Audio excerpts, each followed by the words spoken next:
मनहूस रामैया।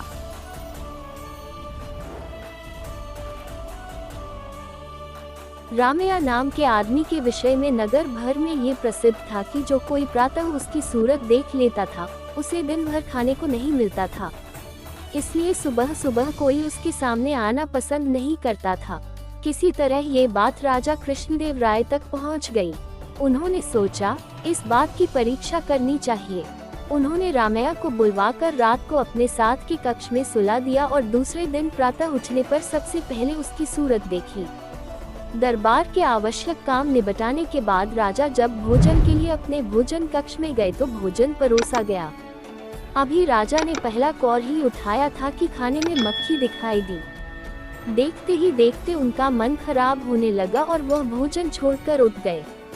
दोबारा भोजन तैयार होते होते इतना समय बीत गया कि राजा की भूख ही मिट गई। राजा ने सोचा अवश्य ये रामैया मनहूस है, तभी तो आज सारा दिन भोजन नसीब नहीं हुआ। क्रोध में आकर राजा ने आज्ञा दी कि इस मनहूस को फांसी दे दी जाए। राज्य के प्रहरी उसे फांसी देने के लिए ले चले। रास्ते में उन्हें तेनालीराम मिला। उसने पूछा तो रामैया ने उसे सारी बात कह सुनाई। तेनालीराम ने उसे धीरज बंधाया और उसके कान में कहा, तुम्हें फांसी देने से पहले ये तुम्हारी अंतिम इच्छा पूछेंगे।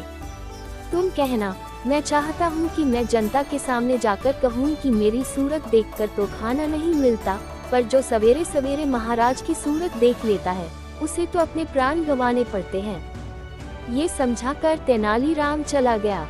फांसी देने से पहले प्रहरियों ने रामैया से पूछा, तुम्हारी अंतिम इच्छा क्या है? रामैया ने वही कह दिया जो तेनालीराम ने समझाया था। प्रहरी उसकी अनोखी इच्छा सुनकर चकित रह गए। उन्होंने रामैया की अंतिम इच्छा राजा को बताई। सुनकर राजा सन्न रह गए। अगर रामैया ने लोगों के बीच ये बात कह दी तो अनर्थ हो जाएगा।